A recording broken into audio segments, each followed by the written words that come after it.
కృష్ణానది నూతన వారధి పైన విజయవాడ వెస్ట్ బైపాస్ రోడ్లో భాగంగా నిర్మించిన ఈ నూతన వారధి మీద వేలాదిగా తరలి వస్తున్న వాహనాలు అయితే మనం చూడొచ్చు. అమరావతి పునర్నిర్మాణ సభ ఏదైతే ఉందో అమరావతిలో నిర్వహిస్తున్న సభకి మోడీ గారు అయితే రావడం అయితే జరుగుతుంది. దానికి ఈ బ్రిడ్జ్ మీదగా అనుమతించడం అయితే జరిగింది. ఆ మీటింగ్ కోసం అయితే చాలా వందల వేల సంఖ్యలో అయితే వాహనాలు అయితే ఈ బ్రిడ్జ్ మీదగా ప్రయాణం అయితే చేస్తున్నాయి. ఆ వాహనాలు అయితే మనం వెనకాల అయితే చూడొచ్చు. ఈ వీడియో మీకు నచ్చుంటే లైక్ చేయండి, నా ఛానల్ సబ్స్క్రైబ్ చేసి బెల్ ఐకాన్ ప్రెస్ చేయండి. అదేవిధంగా మీ అభిప్రాయాన్ని కామెంట్ రూపంలో తెలియజేయండి. వీడియోకి అయితే లైక్ చేయడం అయితే మర్చిపోవద్దు. అమరావతిలో రాజధాని పనులను పునఃప్రారంభించడం కోసం మే 2వ తారీఖున అమరావతిలో ఒక భారీ బహిరంగ సభను ఏర్పాటు చేయడం జరిగింది. దానికి ముఖ్య అతిథిగా మన భారత ప్రధానమంత్రి నరేంద్ర మోడీ గారు కూడా రావడం అయితే జరుగుతుంది. దానికి సుమారు 5 లక్షల మంది ప్రజలు ఇక్కడికి ఈ బహిరంగ సభకి వస్తారని అంచనా అయితే ఉంది. ఆ బహిరంగ సభకి ఇప్పుడు తరలి వచ్చే బస్సులను అయితే మనం ఈ వీడియోలో చూస్తున్నాం. ఈ బస్సులన్నీ కూడా విజయవాడ వెస్ట్ బైపాస్ రోడ్లో భాగంగా నిర్మించిన కృష్ణానది వంతెన పై నుంచి అయితే రాజధాని అమరావతికి అయితే చేరుకోవడం అయితే జరుగుతుంది. ఈ వంతెన పనులు ఇంకా పూర్తి కాని పక్షంలో ఒక వైపును మాత్రమే రాకపోకలకైతే అనుమతించడం అయితే జరిగింది. ఇప్పుడు మనం ఆ వైపునే మనం బస్సులు వచ్చి క్రౌడ్ని అయితే మనం చూస్తున్నాం. అంటే 2 బ్రిడ్జిల కింద అయితే ఇక్కడ నిర్మించడం అయితే జరిగింది. ఒక వంతెన మీద మాత్రం పూర్తి స్థాయిలో రోడ్డు నిర్మాణం ఇవన్నీ కూడా పూర్తి అయిపోయినాయి. కొన్ని ప్రాంతాల్లో అయితే లైట్లు కూడా ఏర్పాటు చేశారు, కానీ పూర్తి మొత్తంలో అయితే అవ్వలేదు. ఇప్పుడు మనం చూస్తుంది అయితే సీడాక్సిస్ రోడ్డు. అంటే మనం ఇప్పుడు చెప్పాలంటే టోల్ గేట్ ఒక నిర్మించిన ప్రాంతం దగ్గర నుంచి మనం ప్రారంభమయ్యాం. మనం రాజధాని అమరావతి వైపు నుంచి నల్లకుంట వైపు అంటే హైదరాబాద్ హైవే వైపు అయితే మనం నది అవతలకైతే వెళ్తున్నాం.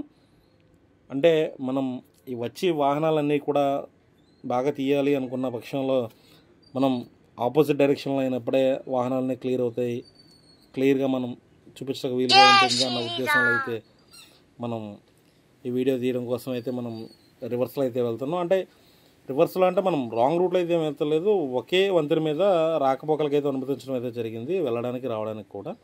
సో మేమైతే ఈ వీడియో కవర్ చేయడం కోసం అయితే ఇలాగైతే రావడం అయితే జరిగింది. ఇక్కడ మనం చూస్తే బ్రిడ్జ్ నిండా కూడా వేరే వాహనాలు అయితే ఏమీ లేవు.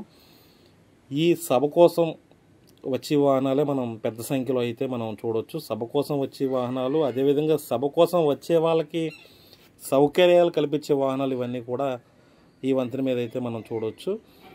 ఈ కృష్ణానది వంతెన మీద మనం ప్రయాణం చేస్తున్నప్పుడు అంటే మనం అన్ని చోట్ల వంతెనల మీద ప్రయాణం చేస్తూ ఉంటాం, కానీ కొన్ని చోట్ల మాత్రమే లంకల చుట్టుపక్కల నది మధ్యలో ఉన్న లంకలను అయితే చూడటానికి అవకాశం ఉంటుంది.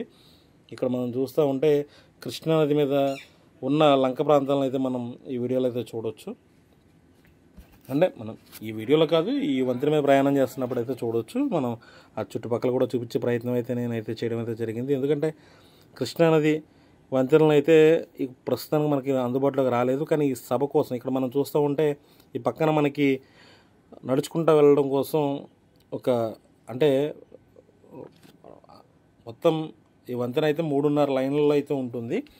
అదేవిధంగా వాకింగ్ అంటే వాళ్ళు మెయింటెనెన్స్ వాళ్ళు కావచ్చు, ఇంకెవరైనా కావచ్చు, వాకింగ్ చేసే విధంగా పక్క నుంచి ఒక లైన్ అయితే ఏర్పాటు చేయడం అయితే జరుగుతుంది. దానికి అనుగుణంగా ఇక్కడ నిర్మాణం కోసం ఏర్పాట్లు అయితే చేయడం అయితే జరిగింది, వాటిని మనం గమనించవచ్చు. అదేవిధంగా ఈ వంతెన మీద ఇంకా కరెంట్ పోల్ లాంటివి కూడా అంటే మనకి లైట్ స్తంభాలు ఏవైతే ఉంటాయో అవి కూడా మనకు అందుబాటులోకి అయితే రాలేదు. కేవలం ఈ సభ నిర్వహణ కోసం వచ్చే వాహనాలని మాత్రమే, ఈ సభకు వచ్చే జనంతో వచ్చే వాహనాలను మాత్రమే ఈ వంతెన మీదకి అయితే అనుమతించడం అయితే జరిగింది, నార్మల్ వాహనాలు ఏమీ కాకుండా. మనం చూస్తూ ఉంటే చాలా పెద్ద సంఖ్యలో సాయంత్రం జరగబోయే బహిరంగ సభకి వాహనాలు తరలి రావడం అయితే మనం చూడవచ్చు. ఈ ఒక్క దారిలోనే కాకుండా ఇది మనకి గోదావరి జిల్లాల నుంచి, కృష్ణా జిల్లాల నుంచి వచ్చే వాహనాలు. ఇది చెప్పాలంటే మనం చూసే వాహనాలు ఇవన్నీ కూడా ఈ సభకి వచ్చే వాహనాల్లో కేవలం ఒక 20% వాహనాలు మాత్రమే ఈ దారి గుండా చేరుకుంటాయి. మిగతావి గుంటూరు జిల్లా నుంచి, అదేవిధంగా ఇంకా వేరే వేరే రూట్ల నుంచి అయితే వాహనాలు అయితే చేరుకుంటాయి. కానీ ఇవన్నీ కూడా అంటే మనకి ఇబ్రహీంపట్నం, నందిగామ, జగ్గాపేట, తిరువూరు, అదేవిధంగా గోదావరి జిల్లా నుంచి వచ్చే కొన్ని వాహనాలని ఈ బ్రిడ్జ్ మీదుగా దారి మళ్లించడం అయితే జరిగింది.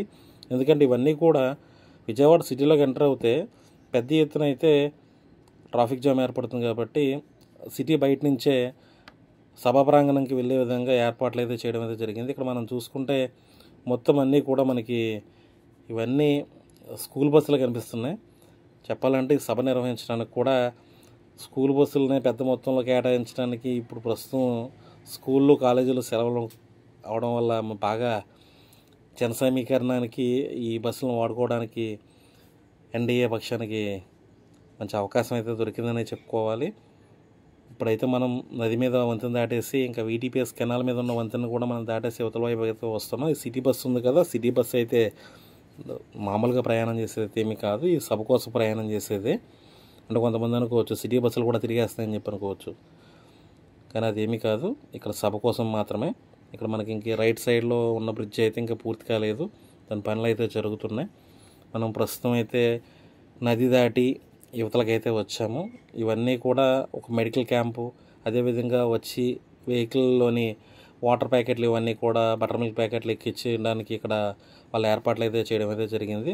మనం చూడొచ్చు ప్రతి వెహికల్ని ఆపి వాళ్ళకి water bottle butter milk packet అయితే ఇవ్వడం అయితే జరుగుతుంది. చాలా పెద్ద ఎత్తున ఇటువంటి సౌకర్యాలు కల్పించేలాగా సభా ప్రాంగణంలో దారి పొడవును కూడా ఏర్పాట్లు అయితే చేయడం జరిగింది. ఇక్కడ మనం చూస్తూ ఉంటే వెహికల్ అన్నీ కూడా వరుసగా అయితే రావడం అయితే జరుగుతుంది. ఆ రకంగా వచ్చిన వెహికల్లోకి ఒక్కో వెహికల్లోకి రన్నింగ్లో ఉండగానే ఆ బటర్ మిల్క్ ప్యాకెట్లు ఇవన్నీ కూడా ఇవ్వడం అయితే జరుగుతుంది. బస్సులను అయితే ఆపనివ్వకుండా రన్నింగ్లో ఉండగానే ఇక్కడ ఇవన్నీ కూడా ఎక్కించడం అయితే జరుగుతుంది. ఎందుకంటే ఇక్కడ బస్సు ఆగి ఏమి ఇస్తున్నారు ఏంటి అని చెప్పని తీరుబడిగా తెలుసుకోవాలి అంటే కనుక ఖచ్చితంగా భారీ ఎత్తున అయితే ఇక్కడ ట్రాఫిక్ జామ్ ఏర్పడుతుంది. కాబట్టి రన్నింగ్లో ఉండగానే వాళ్ళకి ప్యాకెట్స్ ఏవైతే ఉన్నాయో అవన్నీ కూడా ఇవ్వడం అయితే జరుగుతుంది. మనం ఇక్కడ పక్కన చూసుకుంటూ ఉన్నా కూడా ఎవరికైనా కొంచెం అంటే దూరం నుంచి ప్రయాణం చేసి వస్తారు కదా, అటువంటి వాళ్ళకి ఏమైనా ఇబ్బంది ఏమైనా ఉంటే కనుక చూపించుకునే విధంగా మెడికల్ క్యాంప్ లాంటిది కూడా అయితే ఇక్కడ ఏర్పాటు చేయడం అయితే జరిగింది. ఇక్కడ మనం చూస్తూ ఉంటే ఆ ఒక్క బస్సు 2 బస్సులని కదా, ప్రతి బస్సుకి కూడా వీళ్ళు ప్యాకెట్స్ అనేవి అందజేయడం అయితే జరుగుతుంది. అవన్నీ కూడా లైన్గా వచ్చి తీసుకోవడం అయితే జరుగుతుంది. ఇక్కడ మనం చూస్తే బ్రిడ్జ్ అప్రోచ్ వే అంటే హైవేకి అంటే ప్రజెంట్ నిర్మించిన విజయవాడ బైపాస్ రోడ్డు, అదేవిధంగా అంటే హైవే రోడ్డు బైపాస్ రోడ్డు కలిసి ప్రాంతం. ఈ బైపాస్ రోడ్డుకి బ్రిడ్జ్కి అప్రోచ్ వే అనేది ఇక్కడ నిర్మాణంలో జరుగుతుంది. ఇంకా నిర్మాణం పూర్తి కాలేదు, నిర్మాణంలో ఉంది ఇది. అయినప్పటికీ కూడా ఈ సభ కోసం అయితే దీన్ని అయితే కొంచెం అప్పటికప్పుడు కొంతమేరకు పనులు అయితే పూర్తి చేసి రాకపోకలకైతే అనుమతించడం అయితే జరిగింది. ఇవన్నీ కూడా మనం చూస్తున్న ప్రతి వెహికల్ కూడా అమరావతి పునర్నిర్మాణ సభకి పెద్ద ఎత్తున తరలివస్తున్న ప్రజలతో సభా ప్రాంగణానికి వెళ్ళే వాహనాలే. ఆర్టీసీ బస్సులు కావచ్చు, స్కూల్ బస్సులు కావచ్చు, సిటీ బస్సులు కావచ్చు, ఇంకా ఇతర కార్లు ఇవన్నీ కూడా పునర్నిర్మాణ సభకైతే పెద్ద ఎత్తున జనాలతో వెళ్తున్న వెహికల్ ఇవన్నీ. ఇప్పుడు మనం అయితే ఇటు నుంచి అంటే ఇప్పుడు మనం కృష్ణానది వంతెన మీద నుంచి హైదరాబాద్ హైవేకి అయితే మనం అయితే వెళ్ళడం అయితే జరుగుతుంది. ఇప్పుడు మనం సర్వీస్ రోడ్లోకి అయితే వస్తున్నాం. ఇక్కడ నేరుగా వెళ్తే మళ్ళీ ఏలూరు వైపు అయితే వెళ్తుంది. ఇది ఇబ్రహీంపట్నం, హైదరాబాదు, తిరువూరు, ఇంకా భద్రాచలం ఎటైనా అనుకోవచ్చు. మనం ప్రస్తుతం అయితే విజయవాడ హైదరాబాద్ హైవేకి అయితే మనం కనెక్టింగ్ అయితే ఉన్న సర్వీస్ రోడ్లో అయితే ప్రయాణం అయితే చేస్తున్నాం. ఈ హైవే రోడ్ గురించి నేను గతంలో చాలా వీడియోలు అయితే నేను చేయడం అయితే జరిగింది. కానీ కృష్ణానది వంతెన మీదుగా ఇప్పుడు ఈ సభకు సంబంధించి వాహనాలు ఏ విధంగా వెళ్తున్నాయన్న వీడియో అయితే నేను అలా చేయడం అయితే జరిగింది. చాలా పెద్ద ఎత్తున అయితే వాహనాలు హైవే మీద కావచ్చు, ఈ వంతెన మీద కావచ్చు, ఎందుకంటే ఈ హైవే మీదే చాలా పెద్ద ఎత్తున ఎక్కడికెక్కడ వాహనాలు అయితే మనం చూడవచ్చు. కానీ ఆ బ్రిడ్జ్ మీద చూపించాలన్న ఉద్దేశంతో బ్రిడ్జ్ మీద అయితే తీయడం అయితే జరిగింది. ఏదేమైనా కూడా ఈ వీడియో మీకు నచ్చిందని నేను ఆశిస్తున్నాను. ఈ వీడియో నచ్చుంటే ఖచ్చితంగా లైక్ చేయండి, అదేవిధంగా నా ఛానల్ సబ్స్క్రైబ్ చేసి బెల్ ఐకాన్ ప్రెస్ చేయండి. మీ అభిప్రాయాన్ని కామెంట్ రూపంలో తెలియజేయండి. మనం రైట్ సైడ్ కూడా పెద్ద ఎత్తున ఉన్న వాహనాలను అయితే మనం చూడవచ్చు. మరొక మంచి వీడియోతో మళ్ళీ కలుసుకుంటాను. అంతవరకు సెలవు. నేను మీ ఇక్కడ లక్ష్మణ్ కుమార్. రోడ్డు భద్రత బాధ్యతతో ఆనందంగా జీవితం.